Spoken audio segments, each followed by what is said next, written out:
Alors, salut à toi. Bonjour. Si tu ne me connais pas encore, mon nom c'est Madeleine Nitedem. Je suis investisseur immobilier, entrepreneur dans le domaine de l'immobilier. Si le domaine de l'immobilier t'intéresse, si le domaine de l'immobilier te passionne, c'est que tu es ici au bon endroit. Ce que je t'invite à faire, c'est déjà de t'abonner à la chaîne, activer la cloche notification, partager le contenu parce qu'effectivement, il y a certainement plusieurs personnes qui sont intéressées par le domaine de l'immobilier comme toi et qui veulent tout simplement profiter de ce know-how. Donc, si tu aimes quelqu'un, si c'est ton ami, si c'est quelqu'un avec qui tu as envie d'investir dans l'immobilier, partage la vidéo, ça peut éventuellement vous aider à grandir ensemble. Voilà, avant de commencer, donc, je vais partager déjà quels sont les différents services que je propose. De un, tu as déjà la consultation qui est gratuite. C'est la première consultation qui nous permet déjà de savoir est-ce que tu remplis les conditions pour acquérir un bien immobilier, quelle est ta capacité d'emprunt. Ensuite, tu peux prendre un coaching sur un bien immobilier que tu as trouvé sur Internet et tu veux que je valide avec toi si les caractéristiques sont OK. Je peux te trouver un financement sur l'achat du bien immobilier avec des conditions qui sont imbattables sur le marché de par ma formation et aussi de par le réseau que j'ai pu me créer au fil de ces dernières années.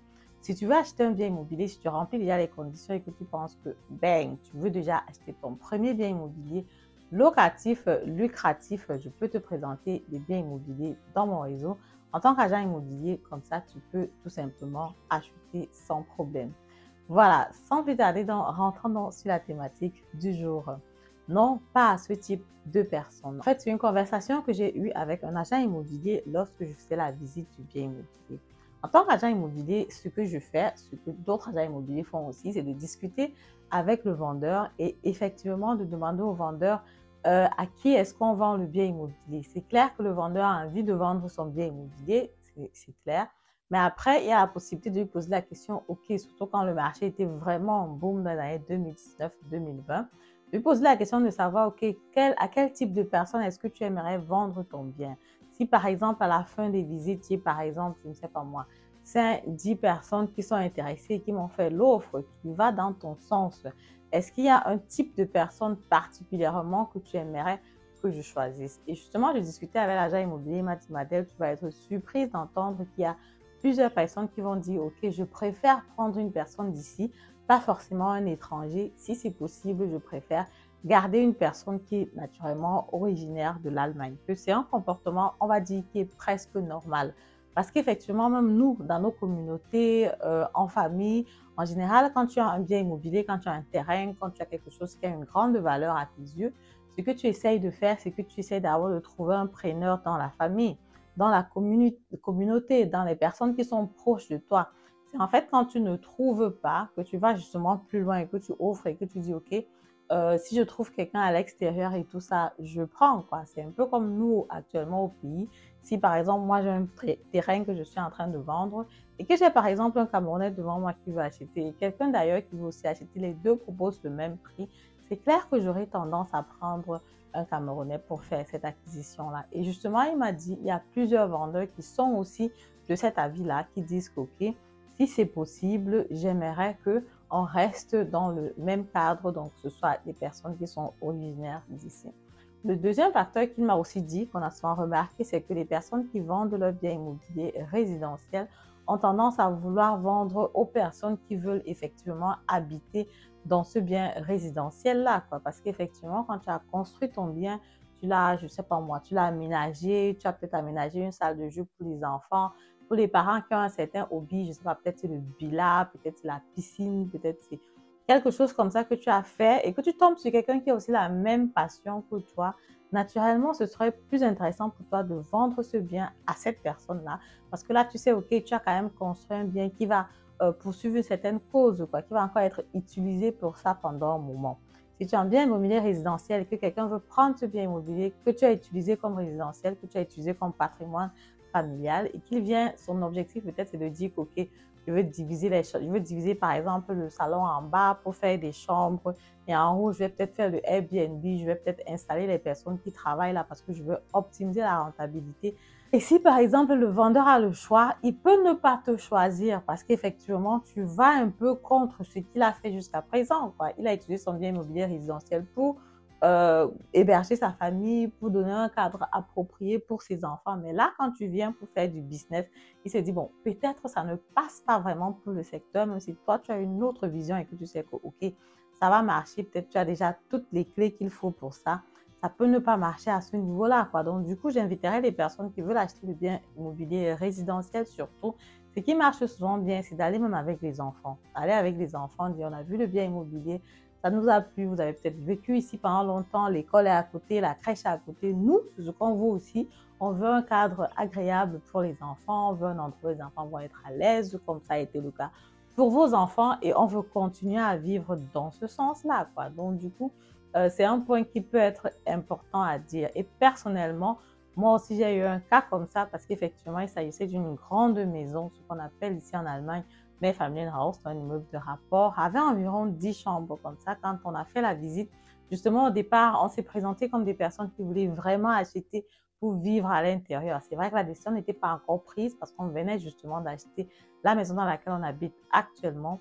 Et du coup, quand on a finalisé cette acquisition-là, on a plutôt décidé de mettre en location, et on met en location à voilà, à une société qui va par exemple héberger des enfants qui sont souvent, on va expliquer ça comment, les enfants qui n'ont pas forcément de toit, quoi, donc qui aident les enfants à se recadrer dans la société. C'est beaucoup plus des filles qui sont par exemple, voilà, qui ont besoin d'aide, quoi, dans ce sens-là. Pas forcément des orphelines, mais les enfants qui ont, voilà, qui ont à recadrer dans la société. Donc du coup, la maison est louée à ce genre de Einrichtung ou alors de société qui va donc partager les chambres donc, avec les personnes qui vivent là, il y a un bureau en bas. Et du coup, après, dans la signature chez le notaire, c'est là où justement, quand on discutait avec la dame, on a dit, OK, voilà le plan pour la maison qui a été achetée. Elle nous a dit effectivement, Mensch, si j'avais su que c'était ça votre plan, je ne suis pas sûre que je vous aurais choisi comme acheteur. J'aurais choisi quelqu'un qui veut vivre dans la maison, comme ça a été le cas pour moi, parce qu'effectivement, elle a hérité de la maison de son père. Mais étant dans le nord, à Hambourg, elle n'avait pas forcément envie de déménager pour venir vivre de ce côté. Du coup, elle a décidé de mettre la maison en vente, quoi. Une très belle maison. Jusqu'à présent, voilà, on est vraiment satisfait de cette maison-là, qui est en location, c'est clair, mais qui est vraiment une très belle maison. Et quand elle nous a dit ça à la fin, on a parlé justement avec l'agent immobilier. Il nous a dit, OK, quand tu as des idées contraires à ce dont la personne a utilisé sa maison, ce qui est conseillé, c'est de ne pas dire, quoi, parce qu'effectivement, si tu dis avant et qu'il refuse de te vendre le bien immobilier, voilà, c'est pas vraiment cool, quoi. Mais si tu dis après, de toute façon, la signature chez le notaire a déjà été faite, donc il n'y a plus vraiment rien à faire, quoi. On ne peut plus forcément rentrer en arrière parce que la signature est déjà là. Mais avant la signature, tout peut encore se passer. Donc, du coup, si tu as des idées, par exemple, qui sont différentes, c'est mieux de les garder d'abord pour toi jusqu'à ce que l'acquisition complète soit faite. C'est vrai qu'il s'agissait ici d'une période où vraiment le marché était en boom, quand je dis 2019-2020. Il y avait beaucoup d'acheteurs. Aujourd'hui, on traverse plutôt une phase inverse.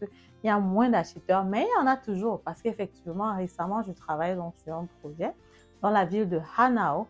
Et là, le projet a été tellement prisé que je n'en pouvais plus, quoi. Donc, finalement, je me suis retrouvée avec plusieurs personnes qui me posent la question de savoir, Madel, c'est comment avec les appartements à Hanau, pourquoi tu n'as plus, qu'est-ce qui s'est passé et tout. En général, quand j'ai de nouveaux projets ou alors quand j'ai un nouveau bien immobilier que je vais commercialiser, je contacte des personnes avec lesquelles je suis forcément déjà en contact. Donc, soit les personnes à qui j'ai proposé des biens, ça n'a pas marché, ou alors, bref, pour une raison, je propose déjà aux personnes qui sont dans mon réseau, alors qui sont dans le pipeline, si tu veux, dans les prospects qui sont potentiellement intéressés. Naturellement, si j'ai par exemple, je sais pas moi, 10 biens immobiliers, je vais proposer à 20 personnes ou à 30 personnes, je vais envoyer les exposés, quoi. Donc, c'est pas vraiment proposer, juste envoyer les exposés et dire, OK, voilà le prix, est-ce que tu es intéressé ou pas? Et du coup, justement, si j'ai par exemple 10 biens immobiliers que j'envoie à 30 personnes, c'est justement pour pouvoir maximiser, quoi. Parce que là, je sais qu'à la fin, il y aura des personnes qui ne sont pas intéressées, des personnes qui sont au pays, des personnes qui n'ont pas le temps. Et maintenant, ils pourront revenir sur l'offre plus tard. Donc, du coup, quand j'envoie aux 32 personnes, il y a des personnes donc, qui reviennent et qui sont intéressées, qui sont sur les acquisitions actuellement, qui vont signer chez le notaire dans les prochains jours. Mais justement, il y en a qui ne répondent pas, qui ne réagissent pas. Mais quand les biens ont déjà été complètement réservés, directement, ils viennent de moi, Madel, c'est tel projet que je voulais, c'est comment. tel appartement que je voulais, tu vois, c'est vraiment beau, ça avait telle caractéristique, c'est vraiment ça que je voulais, tout. Est-ce que c'est encore disponible? Ce n'est plus disponible en fait. Donc, du coup, je suis obligée de dire, OK, c'est pas encore disponible pour des personnes que je n'ai pas encore complètement les documents parce qu'effectivement, pour le financement, j'ai besoin que tu aies rempli le formulaire pour que je puisse savoir quelle est ta capacité d'emprunt. Il me faut ces documents naturellement pour comparer avec le formulaire et voir que les informations sont vraiment exactes, quoi. Donc, quand j'ai vraiment tous tes documents et que ton dossier est complet, naturellement, je vais te privilégier pour l'acquisition. Mais quand je n'ai pas tes informations, je ne peux pas te privilégier. Je serais tout simplement obligée de te dire, voilà, une autre personne a été plus rapide que toi et le bien est parti. Donc, du coup, il y a des personnes qui me disent, que même Adèle, le bien est parti. Comment tu m'as proposé ça l'autre jour? J'étais encore en train de réfléchir, machin et tout. Bon, je n'ai pas tes documents, je n'ai pas d'informations, je ne sais pas exactement si tu es intéressé ou pas. Donc, je ne pouvais pas vraiment rester là en attente, quoi. Donc, je suis obligée donc d'aller rapidement vers la personne qui a été aussi rapide. Voilà, donc c'est comme ça ce que je voulais partager avec toi dans cette vidéo. Si tu as l'acquisition d'un bien immobilier résidentiel, comme j'ai dit, regardez un peu quel était le but du bien, aller avec les enfants éventuellement pour que ce soit plus intéressant.